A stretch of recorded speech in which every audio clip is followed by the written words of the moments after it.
I was going to do videos about the Euros, but just didn't fancy it because of the poor quality of England.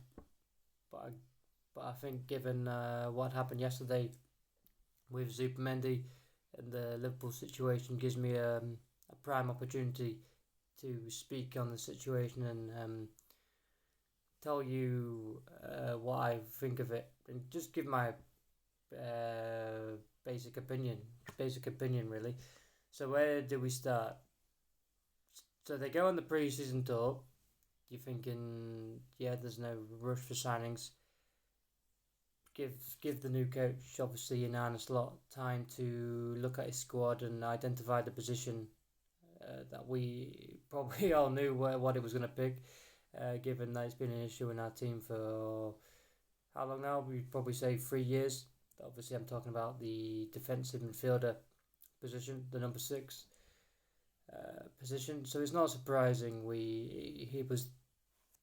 he himself picked that position as a place to start his in recruitment. So you're thinking, given his comments about taking time with making signings and not rushing into anything and making sure the quality is right. The question is though, why did the club make it known to everyone, the footballing world, that Zubimendi was the prime target? Because we put all his eggs in the basket. He's made us wait all this time. You'd probably say 5 days, 5 or 6 days. Give us the yes. Then we still talk to him, and the club told him basically what we knew all along. He's got to buy himself out. Then, of course, late last night, he lets it known that he's decided to do a U-turn and stay at his boyhood club. So the first thing is, I have no problem with Martin if he wants to stay at his boyhood club,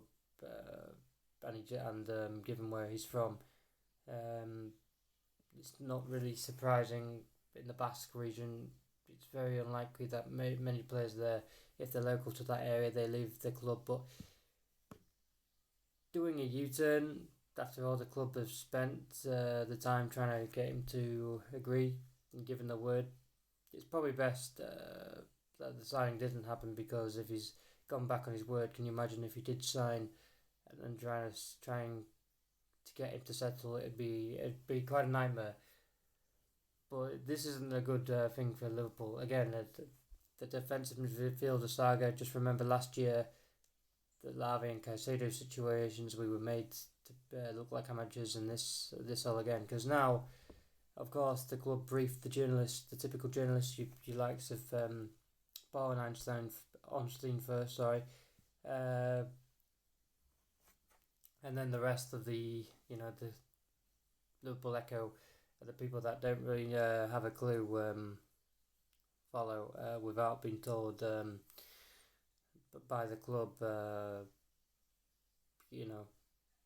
what's happening after they've released it already to David and Paul Joyce.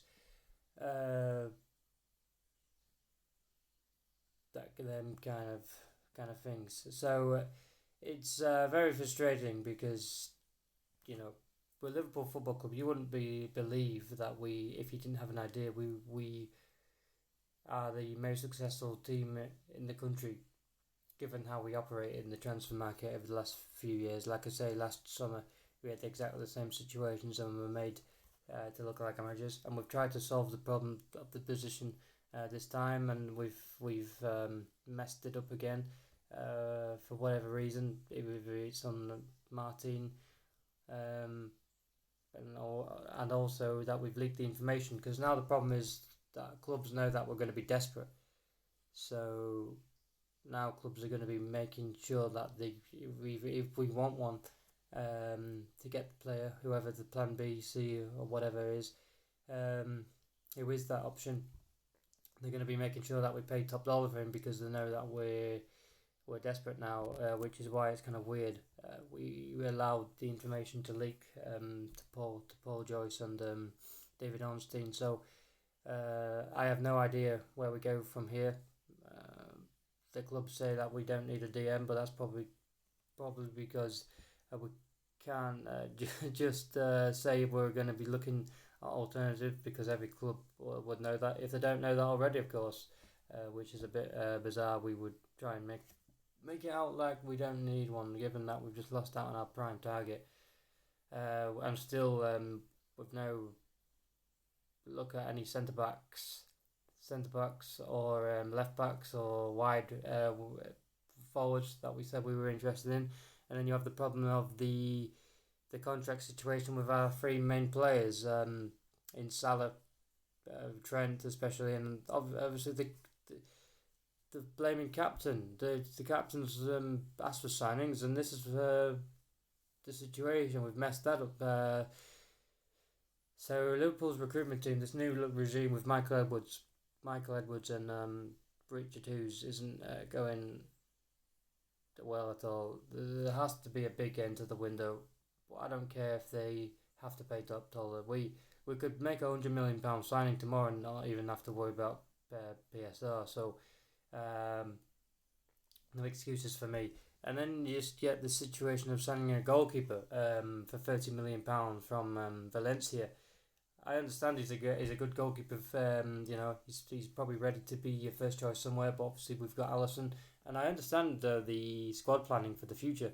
Then Alisson's probably told them I won't be around for too much longer, maybe 2 to 3 years. So it's always good to get your planning, but making a signing for £30 million and then loaning him out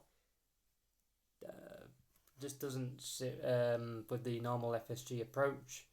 And then we have the obvious problems with the actual first team, and I wouldn't say it's a massive problem, but like we've got the obvious problems in the centre defensive midfielder role, and we've probably got a weaker squad going into the season. We've sold a couple of players, Fabio Carvalho, looking like we're going to sell Bobby Clark as well.